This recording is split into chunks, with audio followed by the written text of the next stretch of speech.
Om Shanti everyone, I'm Sister Jenna from the Brahma Kumaris. We're coming up to Earth Day. She needs us. I'll be in New York City at Times Square on April 22nd from 12 to 4 p.m. Please join us for a concert, sharing, talking, immersive experiences, and in the evening a meet and greet at Loom Studios from 5 until midnight. Listen, one of the reasons why I became a vegetarian is to see in what way I could contribute to humanity. And then I realized I needed to also meditate and make my mind clean and clear. That too is an environment, and that I did. For many years now, I've recognized that my transformation of becoming a better person is also sustaining planet Earth. My plea to you is join us. New York in Times Square, April 22nd, from 12 o'clock onwards, and let's make our planet Earth our best friend. Om Shanti everyone, welcome to your next normal. I'm your host, Sister Jenna. Each morning we come together to really amplify and elevate our own lives. Many of us have tried to do things alone, and I know sometimes it's definitely less complicated. Sometimes working with people can be quite a unique experience, especially when you all don't really see eye to eye. You've got a project. It might even have a lifeline in which it has to be ready by this date and that date. And the people on your team might not necessarily be seeing it in the way that you do. Isn't that amazing? Who hasn't been through an experience of working with a group of people who come into an agenda or a project from completely different insight, like a whole different point of view. And yet each one is contributing to that cause in a unique way that might be developing you, growing you, making you see things that you would have missed if you weren't working with somebody who just didn't get it. Now, is it that they didn't get it, or they got it and you didn't get it? It's an incredible opportunity. Team dynamics. How do we work in a team that can bridge divides, that can build a company, that can create fruition for everyone, that can actually inspire people to show up for the project or the job, and they really feel worthwhile, like I really love what I'm doing. When you bring a variety of souls together who all come into the scene of life from a different perspective, with different eyes, different experiences, and then you've got one assignment, one project that the boss says, for example, we've got meditation on wheels. And my vision and what I feel Baba has sent me as a vision, make this meditation on wheel go everywhere where it becomes a household name. And everyone can experience peace as a result of this project that we've just started, which, by the way, needs always your support. And then there's some who will come and maybe they just want to show up when everything is fixed. There's some that will say they're going to show up and do the RV and they never do. There's some that will say they're supposed to call and get the groups and organize everyone to visit, but they don't. But yet there's always going to be one or two people, no matter what, they remain committed. And even if nobody shows up, they show up. Because they've understood the importance of it.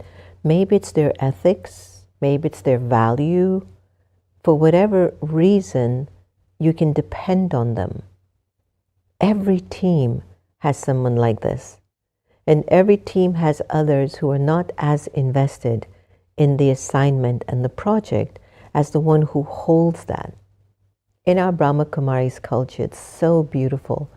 They'll always select one or two people who the elders say, definitely give it to that one. Why? Because they will see it through from the beginning to the middle to the end. Because they're aware, this is God's work, this is not my job. So I will come into this assignment giving the best of who I am, Because God needs to be revealed, not me. This is God's work that we're doing. And when it's God's work, there's a humility that comes with it. There is an authenticity. There's a transparency. I'm bringing peace and love to the planet. That's God's work, by the way. It's not launching missiles at each other, but God's work is to bring love and kindness and respect into an atmosphere. And there are certain people in a team that have that deep understanding, and they will not allow their ego, attachment, insecurity to get in the way, even if they feel they're alone on the project. They might feel they're not cooperating, nobody's working with me, how am I going to manage this? But they do it anyway. Perhaps they're like mothers. Even if the kids just don't clean up the room, nobody comes to help her in the kitchen, she does it. Do you know why? That's her family's home. She's got to take care of it. If she doesn't, who will? So today's discussion is about the power of team dynamics and how to be able to work around the various personalities that are a part of building a team. You will always find somebody who is the antagonist. They're always going to find a problem. No, this can't work. Who said so? We've done that before. Where are we going to get the money? I can't tell you how many projects Baba has touched my heart and mind with. And we don't have a dime for the projects, I'll tell you. But in my heart, it's God's work. I'm bringing love and peace to the planet. It's got to take care of itself. And I have to tell you, it does. And no matter how many times I sit in meetings with that antagonist, they haven't seen that for the 25 years we've been in service here. Then you'll always have like the philosopher. They'll keep thinking and looking at, well, how this could work like this and it could do like this, but what if we do it like that? What do you think? And they will go on and on. They're needed too. Then you've got like the nurse, the one who cares, the really empathetic one in the room. That if you're in a meeting and somebody gets locked down in that meeting, the nurse or the person who's very super caring would say, no, let's just listen to what so-and-so has to say. I think it's really important. The nurse will always pick up for the underdog in the team dynamics. I bet you have one of those. And of course, you've got the boss and the CEO who perhaps got a vision or a touching, and they kind of present it to the team with the faith that the team will be able to match the vision or even do better with it. But then you've got those that are just completely checked out. They're just not present. They're just sitting there waiting to collect a paycheck. They're just sitting there waiting for accolades. Maybe they haven't found their real call. They really haven't found where they belong, but they're taking up space anyway. And imagine you have to work with someone like that. And then you've got the one who jokes around in the meetings because maybe the meeting is too intense. And they will come in the middle of the meeting and just say something that makes no sense, it's off the wall, but in some sense it makes everyone start to laugh and things get a little bit lighter, and everybody likes that person. I've been in meetings with folks where we're talking about apples. The person will just say, well, what about the banana? Didn't the banana do something? There was no mention of a banana. From nowhere, the person just comes up with a thought that makes no sense. It has no connection to the meeting. And you kind of sit there, everyone in the team. What did we meet for again? Oh, we have an agenda. There's a project. Meditation on Wheels has to hit every household. It has to become a household name. Sometimes you actually forget what the meeting was about in the agenda because you get caught up in everybody else that's sitting in the meeting. Has that ever happened to you? So what's the solution? accept and understand everyone in that room has a purpose. You're learning something from listening to them, watching their body language. You're learning something. You're learning a lot about who you are. And maybe you might be learning about what gifts they will bring to the room. And you can also see where their limits and their challenges are. Don't give them an assignment. If somebody always comes late, do not give them a package that needs to be on time for an important meeting. They will not get there on time, and you're going to get very angry with them. Understand the nature of people. Understand the personality of people without judgment. Just understand this is where they are, this is who they are at this time. But when you're working in a team dynamics, please keep supporting those that are there in the beginning, the middle, and the end. The ones who really have the back of the project or the company no matter what. Even if they're complaining that they're not getting any help from anyone, those are the ones. Pat them on the back. Give them a raise. Give them support. Give them a vacation. Give them the accolades that they deserve. Because without them, your company and your team would crumble. I hope that has helped someone out there today. Let's take a moment and do a little meditation together and just hold the space.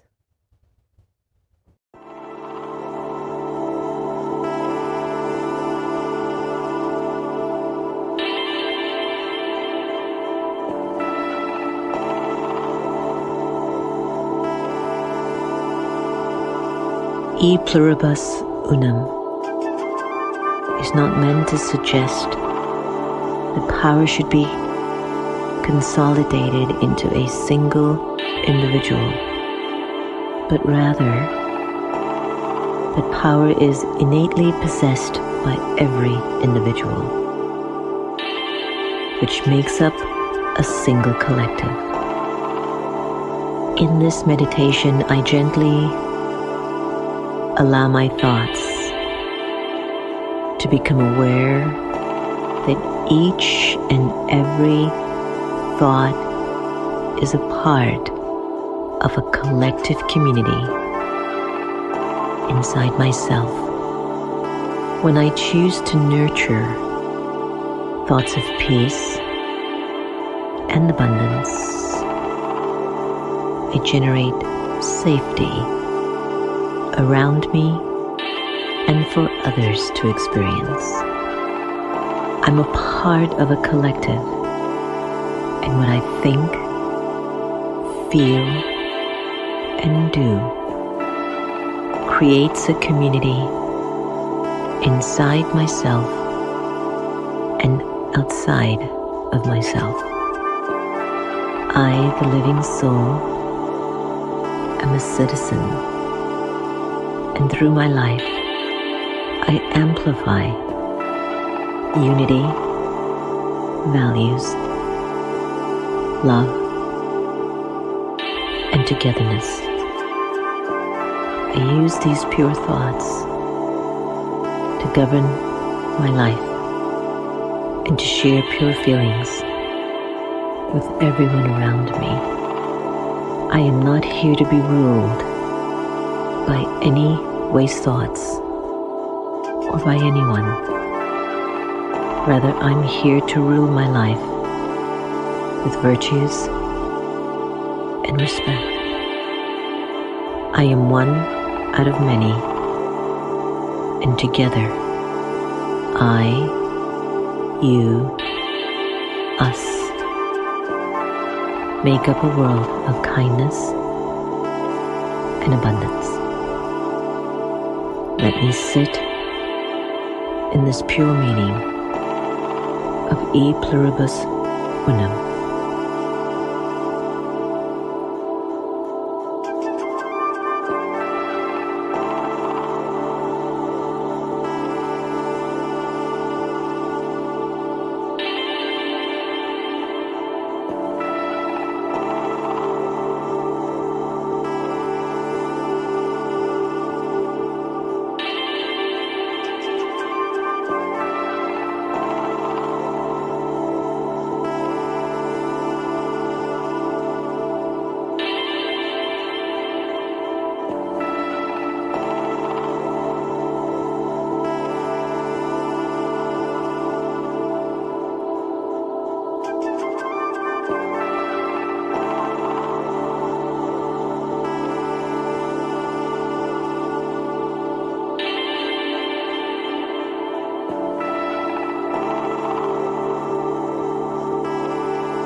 Now, as you all know, I love to see what chat or the awakened intelligence speaks about team dynamics. Like, what is a team?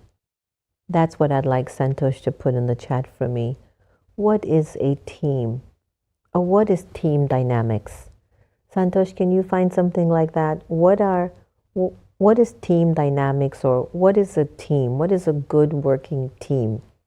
So let's take a look at what the awakened, or the what they call AI is saying. A team is a group of individuals who work together towards a common goal. Is your team doing that? Teams are characterized by their collaborative nature and are often structured to combine different skills, experiences, and perspectives to achieve objectives that are typically beyond the capabilities of a single member. Here are some key aspects. Common purpose. Members of a team share a clear common goal that provides direction and motivation. Interdependence. Team members rely on one another to contribute their unique expertise and work towards the collective outcome. The success of the team depends on the coordination and integration of each member's contributions. Lovely. Roles and responsibilities. Each member of a team typically has a defined role or set of responsibilities that contributes to the team's objective. These roles are often complementary. Now, collaboration. Teams are built on the foundation of cooperation and communication. Effective teams foster an environment where members freely share ideas. I love that part. Information and feedback. Very, very, very, very important to create a culture of trust in a group. Diversity. Successful teams often include diverse members who bring a variety of perspectives, skills, and experiences. This diversity can enhance creativity and decision making. Good. Accountability. Members of a team hold themselves and each other accountable for the group's performance. This sense of shared responsibility is crucial for the team's success. And leadership. While leadership within a team can vary in form, effective teams often have clear leadership, either through a designated leader or through shared leadership among its members. So teams can be found in various settings, including workplace, sports, academic environments, volunteer organizations, but also in a family. I think also in a family is where we should recognize that we are also a team as a family. That was lovely. Wonderful. So when you think of your family as a team, then definitely you're going to be able to work in collaboration with each other to see how you can build the quality of the family's culture and the family's ethics and values. So, as I have shared with you, after our morning advanced classes of the Brahma Kumaris, known as the Murli, we share this concept called Avyak signals, really supremely divine thought processes. And this month we're working on harmonizing our sanskars. In basic practical language, how to get along with each other. It's really great. Today is, the more you harmonize your sanskars, the closer you'll become. Even when Brahma Baba, the founder of the Brahma Kumaris, even in his form, you saw the sanskars of remaining beyond and detached and loving. Those were the elevated qualifications of a sample of a stage of perfection in his form. Now, it's time for you to make your sanskaras, your personality, similar to those. It is through this that you will become victorious over the heart of everyone for those who win the hearts of others at this time will become souls who are filled with great power. Wow, that's a good one. That's a great one. I love that one. So to all of our YouTube friends and fans out there, good day to you. And lots of good wishes. Please keep putting your comments in. Let us know if there's even a topic that you have that you'd like for me to cover. I'll do my best to make it as clear as I possibly can, in real simple language, on a personal note, from my personal perspective. I really sit here in front of you to keep myself going spiritually. In our community, what do I mean? I have this focus on my life. Serve. Give. Donate. Contribute. Be benevolent. And even though I can do that as I walk and move around, as I get on a phone call, I will practice benevolent feelings when I speak to many customer service as we're paying bills for Om Shanti Village. And no matter what, ingrained in my deep fiber of the soul, serve, give, donate, be benevolent. That's our life's purpose. And that really comes from an act of love, purity, wisdom, happiness, peace. Generally, I've recognized that many people who come to me for advice or directions in life, they don't feed those qualities. They might be angry with somebody, scared about something that's happening for them. But if they were to feed this vibration in them, they would be more charitable, more giving, more loving, more kind.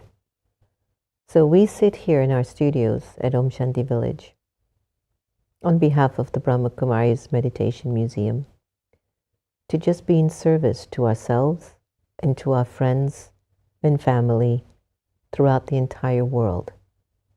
Its service is such an important contribution to the planet right now. Today I spoke about the importance of team dynamic and how to be able to accept each person in a room when there's a project or there's an agenda on the table. See the strengths in each one. Serve the strength in each one. God will work on whatever their limits are. That might not be your agenda. Let God work in their limits. Let you see what their gifts are from God and work with that gift in order to reveal something very beautiful. Thank you so much for joining us today. Be blessed. Stay blessed. Give blessings. Receive blessings. And if you really want to learn how to break your attachments, practice loving everybody the same. You'll experience real love. Take care. Thanks for joining.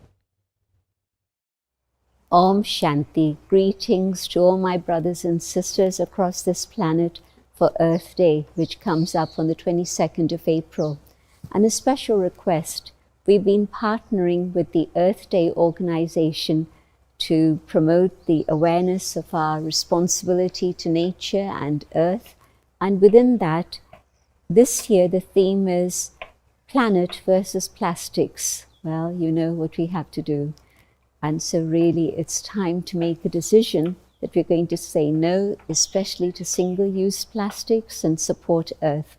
A very simple way in which we'd like your help and support is that you organize an hour's meditation for the Earth, not just the environment, but also for peace in the world.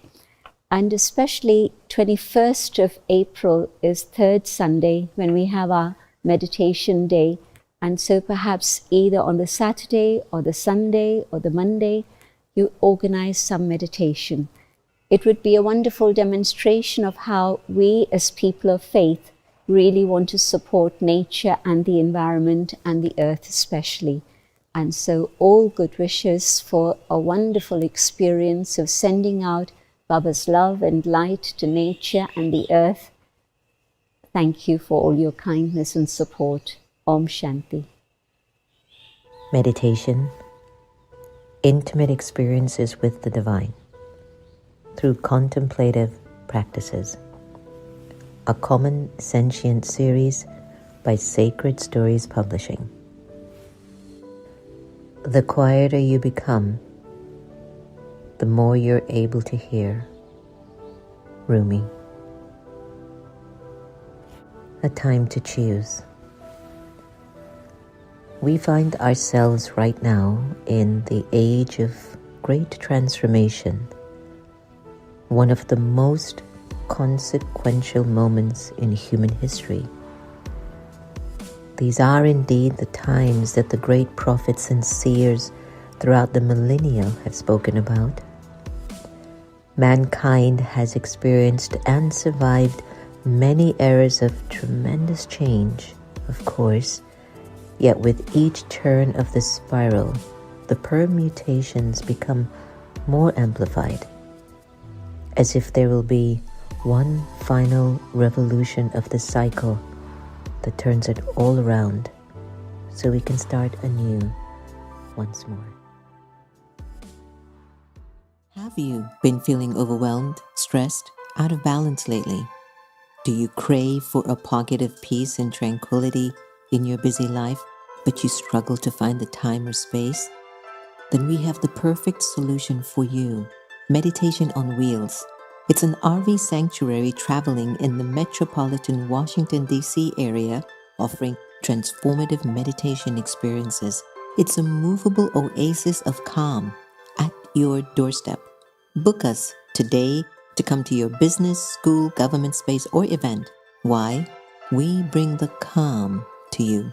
meditationonwheels.com